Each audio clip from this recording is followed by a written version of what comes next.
जी माशाल्लाह जी साड़ी फीड आ चुकी है। ट्रक नंबर जनाब LEDI 14 जनाब। उस्ताद साड़ी फीड ले आए और फीड उतारनी जनाब। लसी तरपाल खोलन लगे भाईजान, फीड उतार दें। बाकी थोड़ा शैड का विजिट करा देना। माशाल्लाह जी बेहतरीन मौसम, बड़ी प्यारी हवा चल रही है, ठंडी ठंडी हवा जनाब जी। तो हो सकता है करीब चंद दिन तक गर्म हवा आनी शुरू हो जाएगी, मौसम तब्दील हो रहा है।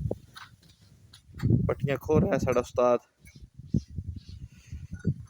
तरपाल शरपाल लगी। इस तरह तरपाल फीड कवर होनी चाहिए। तरपाल तले छापर लगाने, तरपाल लगी है ताकि बूंदा बांदी हो, नमी हो, फीड नूं ना आवे। तो ट्रक के अंदर भी छापर लगा होंगे इन्हां दा भाईजान।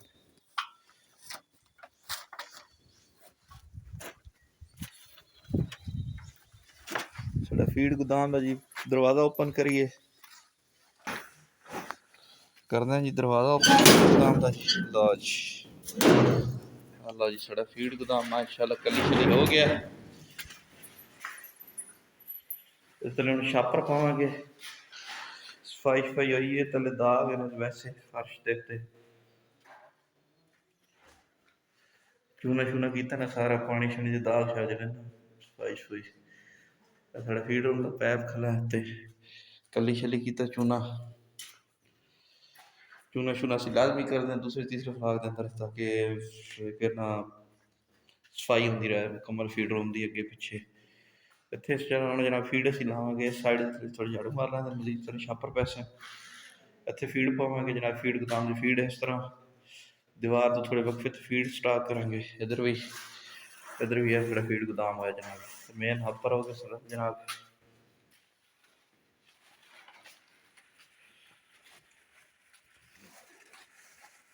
जैसे कि आपको पता है उस्ताद ने त्रिपाल खोल ली है, और त्रिपाल वगैरह अपनी क्लोज कर रहे हैं। तो चलते हैं शेड का विजिट करते हैं।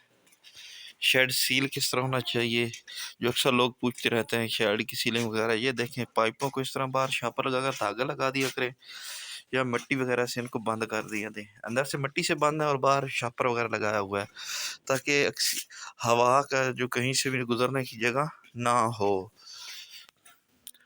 ये मौसम है माशाल्लाह जी, दरख्तों पे बेहतरीन सब्ज आने लगा है, प्यारा प्यारा। चलते हैं जी अपने शेड ओपन कर दें जी। माशाल्लाह जी साढ़ा शेड ओपन हो गया जनाब जी। सब अंदर दी लाइट की कोई कली हुई है, इस तरह फ्रेश दाग शाग नजर आने ने। साढ़ा कंट्रोलर वोल्टेज हम दस रहे जी। उसके बाद अपनी लाइटा करते हैं ऑन अंदर हाउस या 1 2 3, ताकि लाइटा अंदर ऑन हो सके तो सानू को पता लग सी अंदर लाइटा ऑन है तो असी अंदर इन हो सकते। वो बल्ब भी अंदर पीछे कम लगे हुए यार, बल्ब पीछे लगे हुए। चलो ठीक हो गया। क्योंकि बल्ब इस जगह ते लाने चाहिए जिस जगह थोड़ा चूजा हो, चूजे वाली जगह तो थोड़े बल्ब लगे होने चाहिए। बाकी बल्ब जो ना थोड़े वो बंद होने चाहिए, इकड़ दुकड़ थोड़ा बल्ब लगे हुए इस तरह, ताकि थोड़ी बिजली जी है ना आजकल बहुत ज़्यादा महंगी है बिजली थी। बिजली तो भी बच्चा जा सके, फालतू एनर्जी ज़ाया ना हो। थोड़ी शैड की कली बेहतरीन अंदर नज़र आ रही है मैनू माशाल्लाह। थोड़ी अंदर नज़र आ जासी, अंदर जाने तो पिछे विखा देना मजीद। खिड़कियाँ इस तरह सील हो थोड़ियाँ, अंदर मिट्टी वगैरह लगी हुई हो खिड़कियां बेहतरीन तरीके नाल खिड़कियां दी लाक हो। बर्तन शर्तन बंद करने वाले खड़े ने। बाकी अंदर दी प्लेटां आईयां पे शैड दे अंदर। चूजे दे पिछे करनी वेंटां दी हालत क्या की ने सफेदी नाल, मैं तो मजाक लगता इन्हां दा, पर नहीं अच्छी सफेदी की ने यार। सफेदी जी ना शैड की बहुत अच्छी जबरदस्त तरीके हो गई है जी। इंटर हो गया अपने इन हाउस के अंदर। हाउस के अंदर जो इन होना है उसके जनाब थोड़े बल्ब भी हाले कम है लगे हुए हैं, नाले ना पूरे बल्ब भी नहीं आया। चैकिंग करते रहना होल्डर वगैरह, दरवाजा सील, रेगुलेटर अंदर धुप भी हुई थोड़े हाउस के अंदर। शैड माशाल्लाह जी साढ़ा अंदर ओके होया पे, बिल्कुल रेडी होया पे। बल्ब सिर्फ लगन वाले ने, बल्ब खोल के रखे ने, बल्कि लगन वाले नहीं, बल्ब खोल के रखे ने, ताकि जी बिजली ना फालतू जाया ना हो। बाले तो थोड़े ही बल्ब बलन, तो 5 मिनट का टाइम है, बल्ब बल जाने सारे। पिछे छापर भी लगे हुए, डैक लगी खड़ी है, तीसरी डैक भी साड़ी लगी है ब्रूडर की माशाल्लाह ने रहे। पर चलो बेहतर है, बेहतरीन रोशनी में सारा काम हो रहा है जनाब जी। सारा A to Z साढ़ा हाउस इन कैमरा शायद थोड़ा नजर आ रहा है, उसी काम कर रहा है। इधर तो काम कर रहा है, बाकी ऐप तो चेक करेंगे बस सही चल रहा है या गलत चल रहा है। उधर फिर मजीद चेक करते हैं ऐप में कैमरे अंदर वाले सही चल रहे हैं या नहीं चल रहा है, ताकि बंदे आसानी हो चूजे तो बाहर नज़र मारने।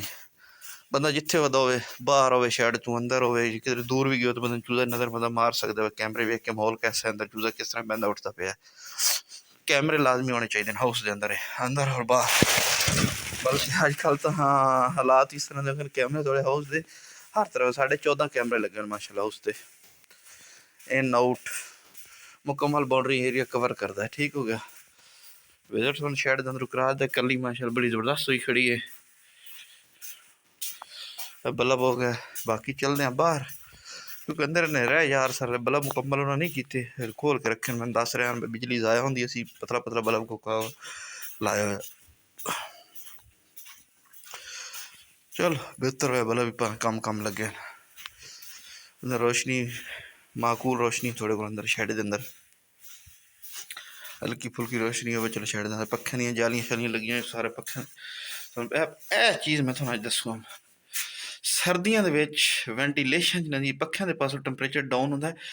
यह वजूहत है पंखे के अंदर जी रोशनी आ रही है, ये ऑक्सीजन थोड़ी बहुत हवा अंदर आती है। इस हवा बाहरों शापर ला के कवर किया करो, नहीं कवर होंगे बटरफ्लाई नाल।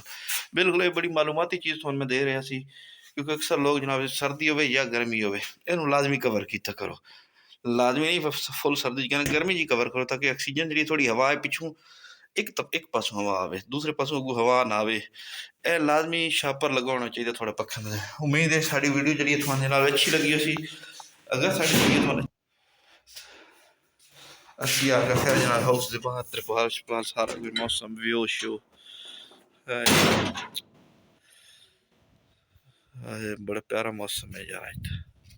चलो ठीक है जनाब, मिलते हैं और किसी नेक्स्ट वीडियो नाल जिस टाइम चूजा होंगे रिसीव करते हैं चूजे के नाल मिलेंगे, थोड़ा हर दिन की डिटेल देवेंगे चूजे ना इस तरह करो इस तरह करो। तो उम्मीद है साड़ी वीडियो थोड़ा अच्छी लगी, साड़ी वीडियो अच्छी लगे तो लाइक शेयर कमेंट सब्सक्राइब करो।